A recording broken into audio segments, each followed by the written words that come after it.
কক্সবাজার বাংলাদেশের দক্ষিণ-পূর্ব উপকূলে অবস্থিত চট্টগ্রামের একটি প্রশাসনিক অঞ্চল, যা দেশের পর্যটন তালিকায় অবস্থান করছে জনপ্রিয়তার শীর্ষে।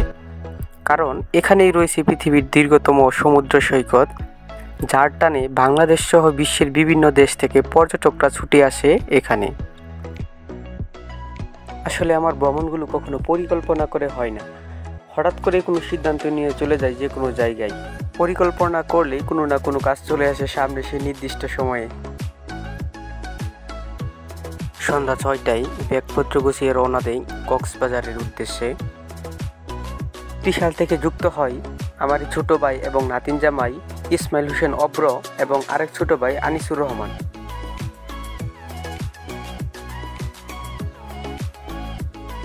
আমরা আছি এখন চরপাড়া, এরপর গন্তব্য হচ্ছে রেল স্টেশন। চরপাড়া থেকে জনপ্রতি 10 টাকা করে একটি রিক্সা নিয়ে চলে যায় রেল স্টেশনে। অনলাইন থেকে জনপ্রতি 405 টাকা ভ্যাট সহ ময়মনসিংহ টু চট্টগ্রামের টিকিট সংগ্রহ করে নিই। কক্সবাজারের কোনো সরাসরি ট্রেন নেই, তাই আমরা ময়মনসিংহ থেকে চট্টগ্রাম এবং এরপর চট্টগ্রাম থেকে কক্সবাজারের উদ্দেশ্যে যাব। আমাদের ট্রেনটি ময়মনসিংহ শহর থেকে 9টা 45 মিনিটে ছেড়ে যাবে। যেহেতু হাতে আরও 30 মিনিটের মতো সময় আছে, তাই আমরা হালকা কিছু নাস্তা নিয়ে নিলাম রাতের খাবারের জন্য।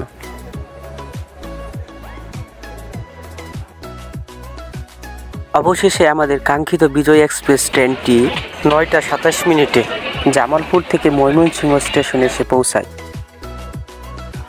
ট্রেন যাত্রা শুরু করার 5 মিনিট পূর্বে আমরা আমাদের আসন নিয়ে নেই। বিজয় এক্সপ্রেস ট্রেনের সুবন চেয়ারগুলো আমার খুবই ভালো লেগেছে। যেহেতু লম্বা ভ্রমণ, তাই আপনি চাইলে এই সিটে একটি লম্বা ঘুম দিয়ে সকালে চলে যেতে পারেন চট্টগ্রাম শহরে। যাত্রাপথে মোবাইল চার্জ এবং ওয়াশরুমের যে সমস্যা, তা মাথায় রেখে বিজয় এক্সপ্রেস প্রতিটি সিটের পাশে চার্জিং ব্যবস্থা এবং প্রতিটি কেবিনে ওয়াশরুমের ব্যবস্থা করে রেখেছে। অবশেষে 9টা 45 মিনিটে কক্সবাজারের উদ্দেশ্যে ময়মনসিংহ স্টেশন ত্যাগ করে আমাদের ট্রেনটি। 10টা 57 আমরা আছি গৌরীপুর রেল স্টেশনে। মনে হয় প্রায় 5 থেকে 6 মিনিটের যাত্রা বিরতি দিবে। আমাদের ট্রেনটি পুনরায় চলতে শুরু করে গন্তব্য পরের স্টেশন। আমরা আছি এখন আখাউড়া। রাত 2টা 57 মিনিট, 15 মিনিটের যাত্রা বিরতি দিয়েছিল। লম্বা একটা ঘুম দেওয়ার পর সকালে ঘুম ভাঙে চট্টগ্রামের পাহাড়ের বুক থেকে ঝরে পড়া সকালের রোদের আলো চোখে পড়ায়।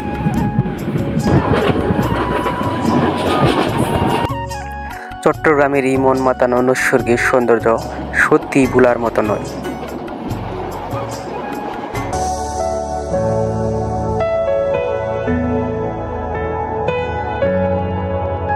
ময়মনসিংহ থেকে 364 কিলোমিটার পাড়ি দিয়ে 6টা 52 মিনিটে এখন আমরা আছি চট্টগ্রাম শহরে। এখন আমাদের যাত্রা চট্টগ্রাম থেকে কক্সবাজার। জীবনে প্রথম অভিজ্ঞতা, মাত্র ট্রেনের 2 মিনিট আছে, কোনো টিকিট নাই। যেহেতু পরে কোনো ট্রেন নেই, তাই অলিম্পিকের দৌড় শুরু করলাম আমরা ট্রেনটি ধরার জন্য। জনপ্রতি 200 টাকা করে আমরা কক্সবাজারের উদ্দেশ্যে রওনা দিলাম। সকাল 7টায় চট্টগ্রাম থেকে কক্সবাজার উদ্দেশ্যে আমাদের এই ট্রেনটি যাত্রা শুরু করে।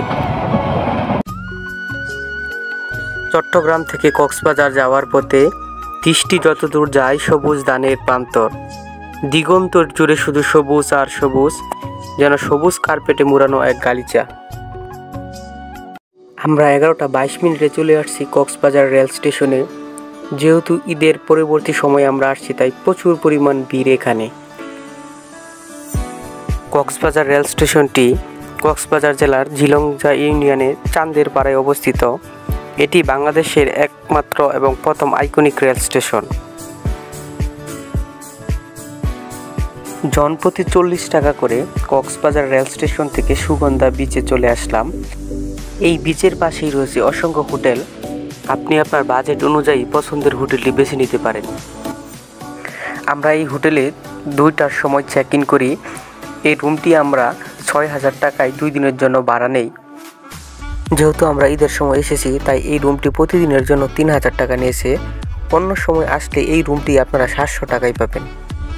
কক্সবাজার হোটেলগুলোতে আপনি যখনই চেক ইন করেন না কেন আপনাকে সকাল 11টার মধ্যে চেক আউট করতে হবে।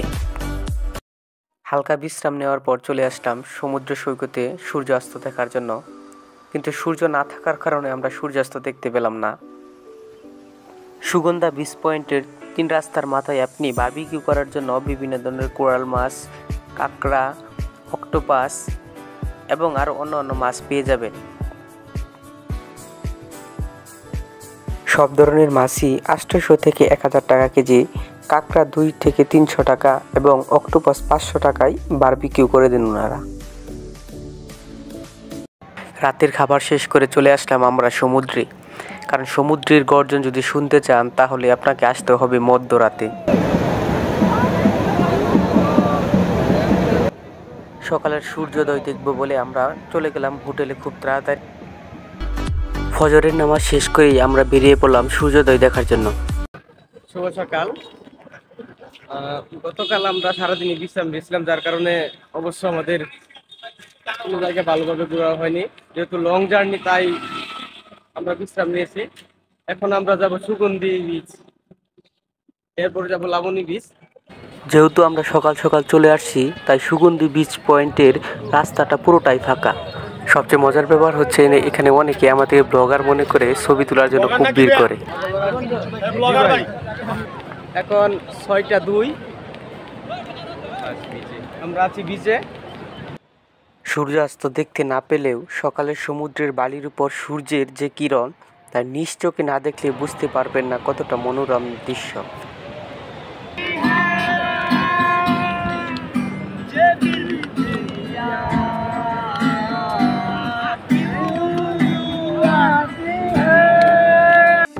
সমুদ্রের তীরের এই কিটকাট চেয়ারগুলোর জন্য আপনাকে গুনতে হবে প্রতি ঘন্টায় 30 টাকা। এখন আমরা সুগন্ধি বিচ থেকে যাচ্ছি লাবণী সি বিচের মধ্যে। আমরা চলে আসলাম লাবণী সি বিচের মধ্যে। ভাড়া নিচ্ছে মামা 30 টাকা। লাবণী সি বিচের প্রবেশপথেই দেখতে পারবেন জেলা প্রশাসকের উদ্যোগে ট্যুরিস্টদের ছবি তোলার বিভিন্ন রকমের নান্দনিক স্পট।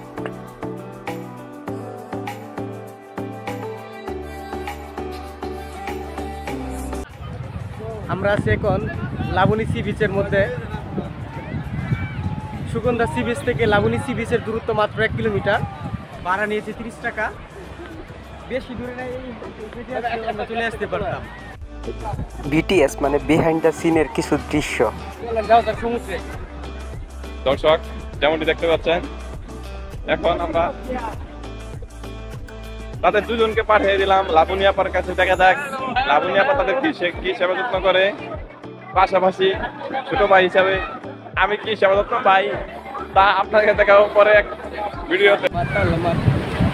এই রূপ দেখিয়া মন পিঞ্জরাই ধরে সুখের পক্ষী ডাকে এই ঝিনুকমালা। শয়তানি অনেক হয়েছে, এখন চলে যাই মূল পর্বে। সমুদ্রে গোসল করার সময় যাদের ব্যাগপত্র নিয়ে সমস্যা তারা এই ভ্রাম্যমাণ লকারে প্রতি ঘন্টায় 40 টাকায় আপনার সকল জিনিসপত্র রাখতে পারবেন।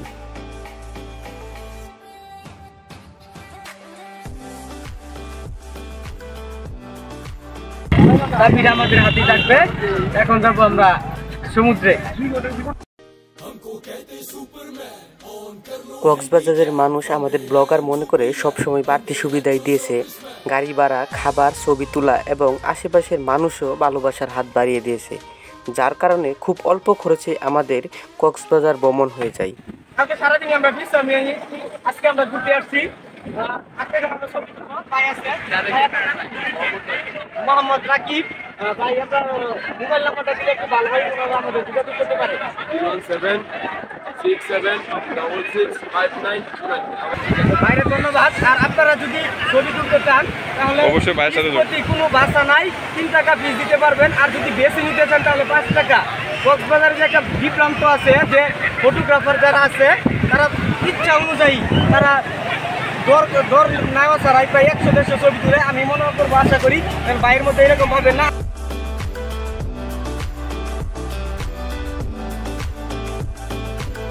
ভাইয়ের কাছ থেকে আমরা যে পরিমাণ যেভাবে ছবি তুলতে চাইছি ভাই সেইভাবেই আমাদেরকে ছবি তুলতে হবে। এবং আমি মনে করি সবচেয়ে টিপ থেকে সেটাই আমাদেরকে ভাই সেইটুকু সুবিধাটা দিচ্ছে। ভাইকে অসংখ্য ধন্যবাদ, আমাদের পছন্দ অনুযায়ী ভাই ছবি তুলে দিচ্ছে।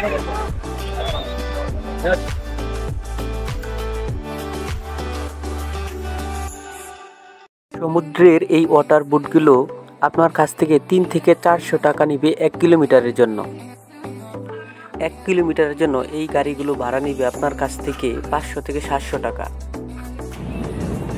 সমুদ্রে সাঁতার কাটার পর লাবণী সি বিচের পাশে পেয়ে যাবেন পাবলিক গোসলখানা এবং টয়লেট। মাত্র জনপ্রতি 30 টাকায় এখান থেকে আপনারা গোসলের কাজ সেরে নিতে পারেন। ফ্রেশ হওয়ার পর এখন আমরা যাচ্ছি সমুদ্র বিচের পাশের বাজারে।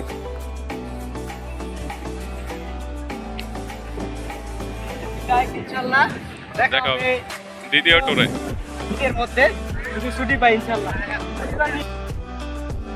সমুদ্রের তীরের বেশিরভাগ দোকানগুলোতেই শামুক এবং ঝিনুকের মালা, চুড়ি আর আচার ছাড়া বেশি কিছু পাবেন না। যদি আপনি অন্য কিছু কিনতে চান তাহলে আপনাকে যেতে হবে স্থানীয় বাজার মার্কেটে।